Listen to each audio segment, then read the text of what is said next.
You are watching Trinity Episcopal School Production Network, TESPN.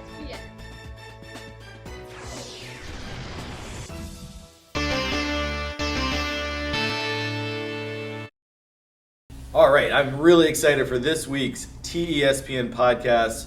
We're joined by juniors Farrah and Hayden Veech from Trinity's Robotics team. And everybody at school has been hearing about and talking a lot about the success that robotics has had in recent weeks. And most recently capped off with a victory at the Chesapeake District Championships with schools from Maryland, DC, and Virginia. Really historic achievement for these guys. So, I preface this by saying I think I know a lot about a lot of different sports, and there's a few sports I don't know a ton about, but at least a little. But we have found the competition that I know nothing about. So I'm very excited to hear from these experts in robotics just about what they've been doing and what they've been up to and how they made Titan Nation so proud. So, having said all that, Farrah, Hayden, can you just start by explaining what is FIRST Robotics, just to a novice like me that doesn't really know the landscape of the competition? All right, so FIRST Robotics is it is a U.S. organization that operates internationally that hosts STEAM-related robotics competitions at the elementary school, the middle school, and the high school level. That's the goal is to encourage kids to pursue STEM activities and hopefully pursue STEM careers in the future. And the FIRST Robotics competition, or FRC as we're going to refer to throughout this talk, is their highest level, and it is their high school only level, and it's what our team, which is Team 539, which we might refer to in the future as well, is what we compete in. And the way it works is there are about, I think this year, 3,500 or so teams from around the world, most of which are in North America. And they're divided into districts. Like you said before, we're in the Chesapeake District, which has teams from Maryland, DC, and Virginia. And every year they present a new game, which takes place on a field about the size of a basketball court. And then we have to, in about 6 weeks, build a robot that is about 3 cubic feet, or 3 feet by 3 feet by 3 feet. So it's a very big robot, and we have to build that, program it, drive it, and then go to two district events to just demonstrate our performance. And then if you do well enough in those two events, you qualify for the district championship, which we did. And if you do well enough in the district championship, you qualify for the world championship in Houston, Texas, which we were fortunate enough to qualify for this year. And Farrah, if you want to describe this year's game. Yeah, so this year's game is based on First in Show, so it's music themed, and for the FRC competition, it's called Crescendo. So what happens in any FRC event is you start off with a 15-second autonomous period. So that's when our programmer would pre-code information for the robot to move or shoot or do any movements that you want to do beforehand, and then that will have to be executed efficiently on the field, so no one's controlling the robot but the code. And so during this competition we have something called an amp, a speaker, and a stage, and you score in these really big areas through a note, and those notes are basically like a hollowed out styrofoam frisbee. And so what our robot does is we're able to shoot into what is known as the speaker and taxi out, which means our robot moves by itself through the code in this 15-second autonomous period. And then during teleop is when the drive team and the drive coach are driving the robot around and working with your alliance against another alliance to win. So you try to score as many amp and speaker points as possible before time runs out in 2 minutes 15 more seconds. And these scores get better throughout the matches. So your first few scores may start off around 20 or 30, and by the end of the competition, you can have scores as high as 135. So it's really getting better throughout the 6 weeks that you have to build the robot, and then getting better throughout the games. So at the end of the game, you have a stage where a human player is allowed to throw one of these notes onto what they're calling a microphone, into a high note. And we built our robot to have climbers to climb onto the stage and score more points. And just speaking of alliances, one of the big interesting things about the first robotics competition that's different from most sports I've seen, it's not 1-on-1, it's 3-on-3.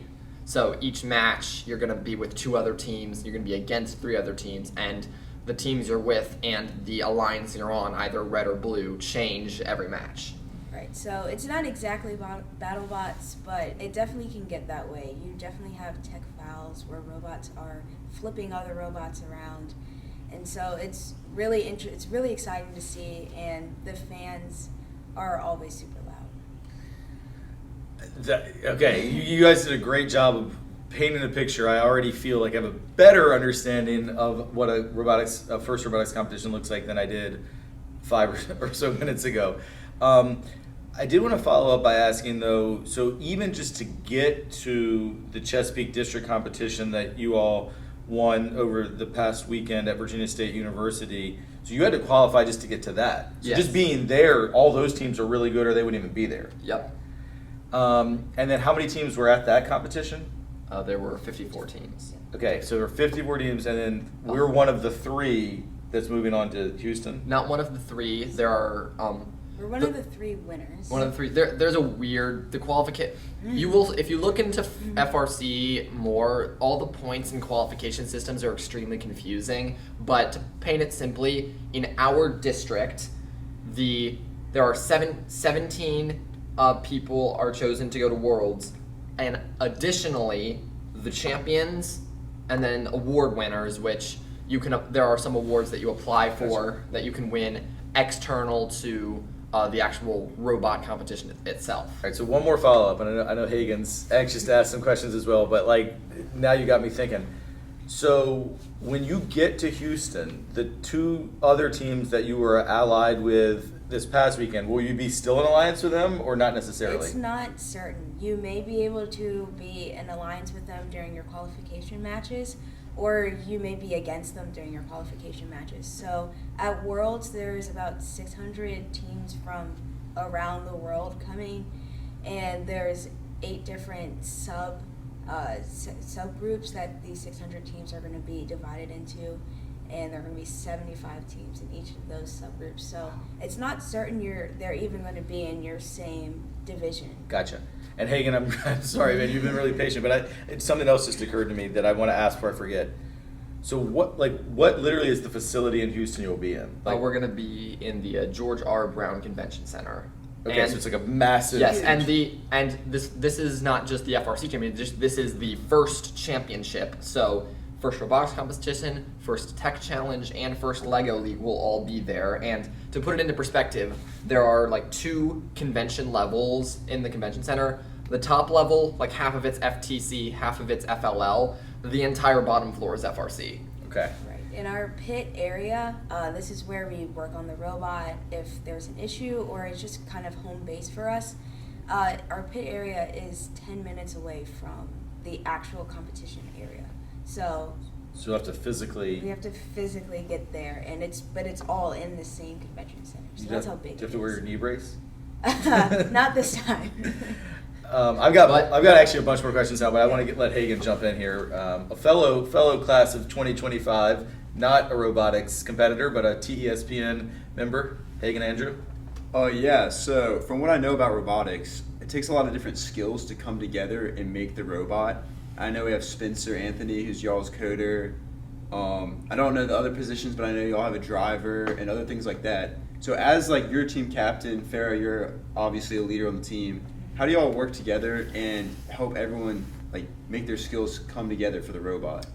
Well, that's an interesting thing because most FRC teams have at least 30 people on them. Our team has about 10.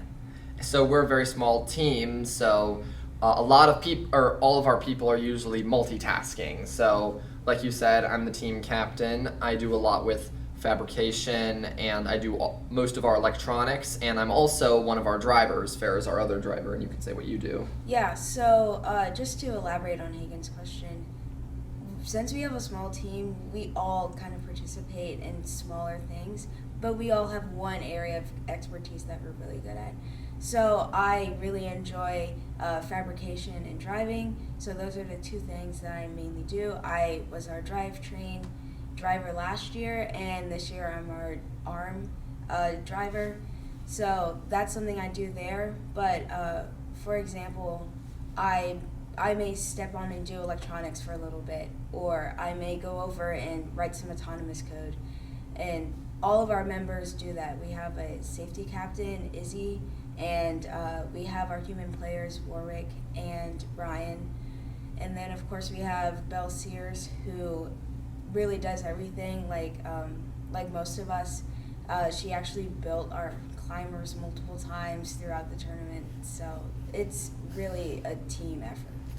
And that just is on a very quick thing. At these competitions, in the game manual, which is like a 145-page document that answers like everything you want to know about the game, there is a specific rule saying this is not combat robotics, but things will get destroyed. Things will get destroyed, and you have to rebuild them. I actually have so many questions. We might need like a multi-part podcast for this, but I want to ask you all.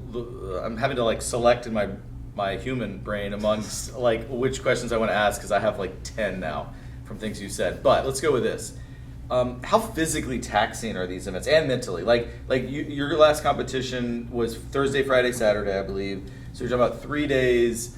You all are doing all these different roles. You're talking about you got to move 10 minutes from one place to another. Like are you just exhausted at the end?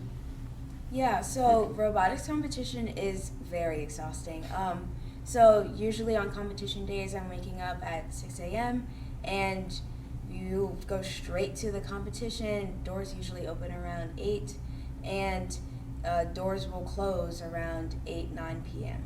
So you're not getting back to your home after eating and all that till maybe like 9, 10, and you got to do it all over again. So it's every day, constantly you're in there, you're around just machinery and practically almost chaos, and you're trying to do well on your own, but you're also trying to understand how all the other teams around you got to where they are. So, and physically taxing, just besides just like mentally, our robot is about 120 pounds when you put the battery in, and our bumpers, which protect the robot as best as they try to.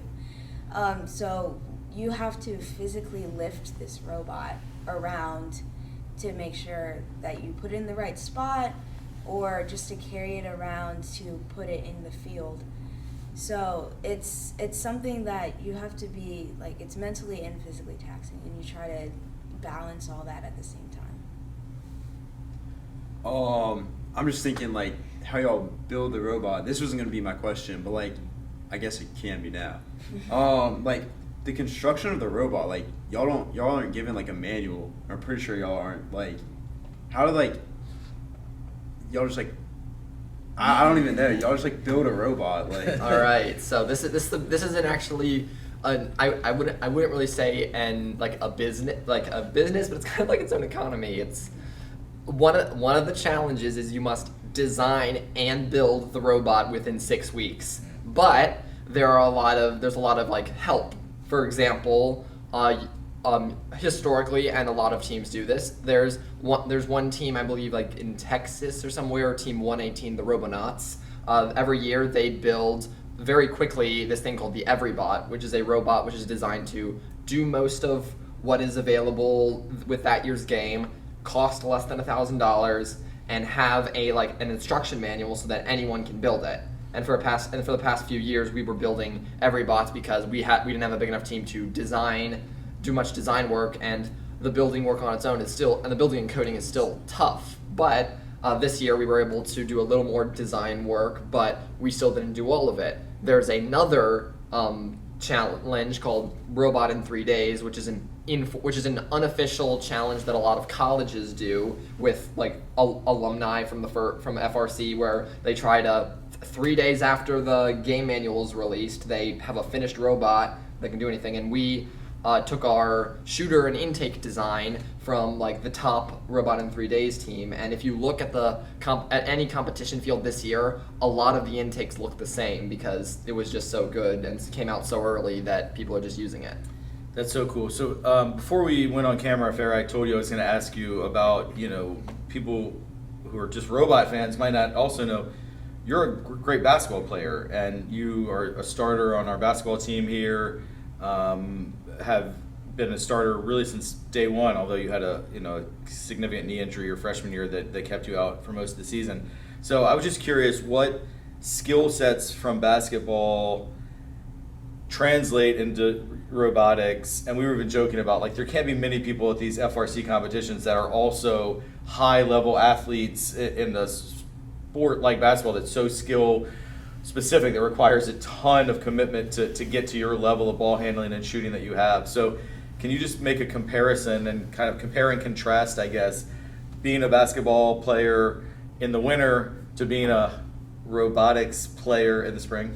Yeah, so I think the first thing that's just number one, easily the same, maybe if not robotics is a little bit higher, is just the competitiveness that everyone has.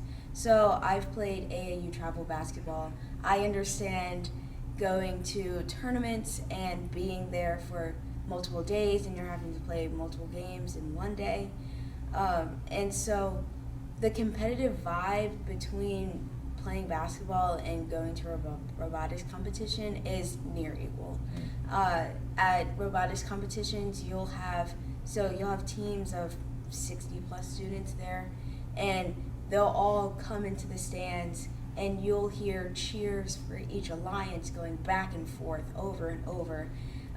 You'll see people building signs, and they'll have either the team number or like a big picture of one of the team's drive teams of their faces on there, and everyone wants to win. And I think that's the biggest thing.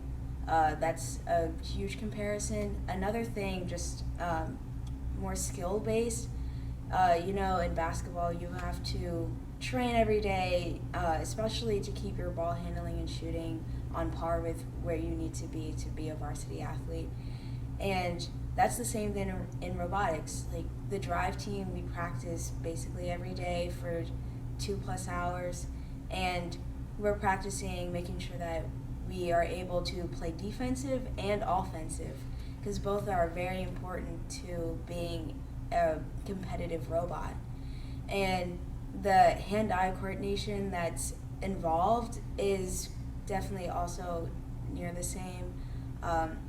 You have to focus on your robot, but then you also have to focus on what your alliance said that what you want it to do during that match. So you usually have a game plan beforehand.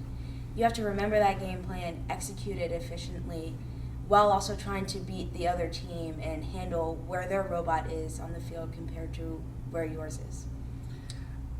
And if I may, I know we're running short on time here, but not a basketball player, Hayden Veech. I know, exact. I mean, that's actually the thing I want to talk about. Yeah. Is whenever I discuss FRC, one of the things I never want to leave out is why I do it. And I'm not a multi-sport athlete like Farrah here. I'm an engineer first and foremost. So I came into Trinity, didn't want to do any team sports. I wanted to do robotics, and one of the main reasons, and one of the reasons I love FIRST Robotics in particular, is because of their their trademarked terms, gracious professionalism and cooperation. Because I know Farrah just said that one of the big sentiments with all the teams is, you want to win the competition, and it's true, but you also want to help other people win.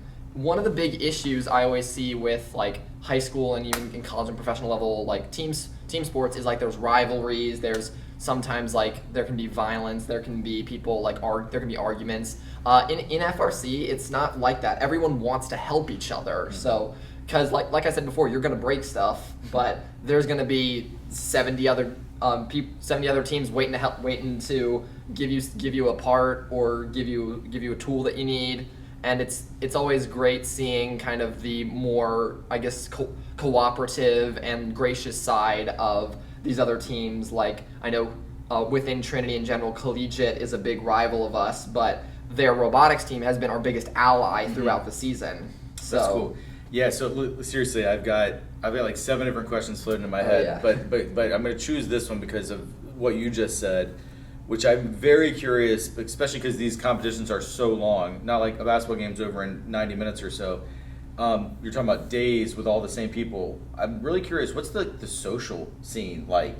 Like with the other teams, like there has to be some downtime when you're kind of like, are you meeting new people? Have you made friends with people through this that go to other schools? Yeah, I'd say definitely, because yes, there's a lot of running around and stuff, but if you're on a drive team and sometimes you can have multiple matches with the same team on your alliance or against your alliance, so you're talking with them multiple times, so you kind of get to know these people on the field, and there is sometimes where you're off the field during like a lunch break or something where you can talk to people. But going back to us doing stuff with Collegiate, their driver Shane, hi Shane if you're watching this, he was a great person to talk to, just because he could give me advice on driving, but also we could just nerd out and talk about robotics, because that's the reason why we're here. Yeah. So everyone is like-minded within First. And I know, like you mentioned, we are running short on time. These guys have to get to physics class here in a couple minutes, but we have to make sure we talk about the coaches who are so committed for you. Oh, yeah. So, Coach Chenworth, who has made a lot of morning meeting announcements, but you've got several other coaches as well. I know Julian from our maintenance staff who has helped a lot, and I think you have some other coaches as well. Like, could you just talk about the role that your coaches have played in you all having this success? Yeah, so I'll start with our coaches last year.